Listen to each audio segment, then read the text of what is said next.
Let us envision an alternate history, a divergent timeline within the world of Code Geass. We explore a reality where the very foundation of the rebellion is irrevocably altered. This is a story where destiny takes a different turn. Imagine Lelouch Lamperouge, the exiled Britannian prince, never receiving the power of Geass. The fateful encounter with the mysterious CC simply never happens. There is no ancient pact, no supernatural ability bestowed upon him. Instead, Lelouch is thrust into the heart of Area 11, a witness to the brutal Britannian oppression. He sees the suffering of the Elevens, the injustice, the systemic cruelty. His rage and intellect remain, but his means are fundamentally different. He lacks any supernatural control, any Geass to bend wills or command actions. In this world, Lelouch's genius, his unparalleled strategic mind, becomes the sole catalyst for rebellion. It is intellect, not power, that ignites the flame of revolution. Without the Geass, Lelouch's approach to revolution would be drastically different. The swift, decisive, and often manipulative tactics of the original timeline would be impossible. He would be forced to rely solely on his intellect, his cunning, and his ability to inspire. His path would involve forging a clandestine network of allies, built on shared ideals and mutual trust. Each recruit would need to be convinced, not compelled. Every step would require meticulous planning, anticipating every countermove from Britannia. The element of surprise would still be crucial, but achieved through misdirection and psychological warfare, not mind control. Lelouch would become a master of information, a puppeteer of public opinion, but without the strings of Geass. His rebellion would be a slow burn, a carefully constructed edifice of dissent. In this alternate reality, the Black Knights would be born not of mind control, but of shared resentment and a burning desire for freedom. Their ranks would swell with those genuinely disillusioned by Britannia's rule. They would be united by conviction, not by a supernatural command. This force would be built on trust, a fragile yet powerful bond forged in the crucible of oppression. Each member would choose to fight, understanding the immense risks involved. Their loyalty would be earned through Lelouch's strategic brilliance and his unwavering commitment to their cause.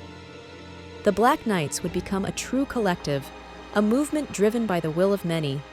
They would be a testament to the power of unity against overwhelming odds. Their strength would lie in their conviction, their discipline, and the strategic genius of their leader. The war against Britannia would become a protracted war of attrition. There would be no sudden, miraculous victories attributed to Zero's inexplicable powers. Instead, the conflict would be a slow burn of sabotage, undermining Britannia's infrastructure and morale. It would be characterized by relentless guerrilla warfare, striking at vulnerable points and melting back into the shadows. Small, calculated victories would chip away at the Empire's dominance. The Black Knights would become masters of asymmetric warfare, leveraging their knowledge of the terrain and their popular support. This war would involve extensive political maneuvering, both within Area 11 and on the international stage. Lelouch would seek to exploit Britannian internal divisions and garner support from other nations. Diplomacy and propaganda would be as vital as military engagements. Consider the Battle of Narita, a pivotal moment in the original series. Without Geass, this battle would become a critical test of Lelouch's tactical prowess alone. Could he orchestrate a victory against superior Britannian forces, including the formidable Cornelia, relying solely on his intellect and the dedication of his ungeassed Black Knights? Perhaps he would exploit the terrain with even greater ingenuity, using landslides or environmental hazards. His strategy would need to be flawless, his understanding of enemy movements absolute.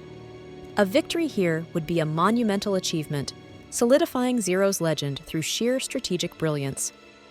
Then there is the tragedy of Euphemia's massacre. The fate of this pivotal event hangs precariously in the balance. Without Geass, the accidental trigger, the uncontrollable command to kill all Japanese, would never occur. This single change could alter the entire course of the war. Euphemia's special administrative zone might have been established, offering a genuine path towards peace. The Black Knights might have found themselves in a different, more complex struggle, perhaps even aligning with Euphemia against hardliners. The The war might have taken a less bloody, more politically nuanced turn, avoiding the deep-seated hatred ignited by the massacre. Could Zero inspire Japan without the miraculous feats of Geass? This is a central question in this alternate narrative. His charisma would need to be even more potent, his words more stirring, his presence more commanding. He would rely on his strategic victories, hard-won through intellect, to rally the masses. Each successful operation, each blow against Britannia, would serve as proof of his genius and the Black Knights' capability. These victories would not be seen as supernatural, but as the triumph of human ingenuity and courage. Zero would become a symbol of hope, not through magic, but through sheer, undeniable competence. The Black Knights would evolve beyond being just a tool of Lelouch's will. They would become a collective force, a living embodiment of resistance. Their actions would speak louder than any Geass command, inspiring others to join their fight for freedom. Their unity and determination would be their greatest weapon. Could Britannia, with its vast military and technological superiority, truly be toppled by intellect alone? This alternate reality forces us to confront this profound question. It challenges the notion that only supernatural power can overcome such overwhelming might. It suggests that human ingenuity, when applied with unwavering resolve, might be the ultimate force. Would Lelouch, stripped of his supernatural advantage, still achieve his ultimate goal of dismantling the oppressive empire? His path would be longer, fraught with greater peril, and demand even more sacrifice. The nature of his victory, if achieved, would be fundamentally different, perhaps more enduring. Would the Zero Requiem, the ultimate sacrifice that brought peace, even be possible in this timeline? Without the Geass, the mechanism for such a grand, manipulative act of self-sacrifice might not exist. The peace achieved would likely be born from negotiation, political reform, or a more conventional military victory, rather than a theatrical, world-altering deception. This version of Code Geass would be a testament to the raw power of human will. It would highlight strategic brilliance as the ultimate weapon against tyranny. It would showcase the enduring fight for freedom, even without godlike power, proving that the human spirit can overcome any obstacle. It would be a story of intricate political intrigue, where every move is calculated, every alliance carefully weighed. It would delve into the moral complexity of leadership, where difficult choices are made without the easy out-of-mind control. The enduring question remains: can true change be achieved through intellect and unwavering determination, or is a touch of the supernatural always required to shift the scales of destiny? This alternate history suggests that perhaps, just perhaps, the human mind is the most powerful Geass of all.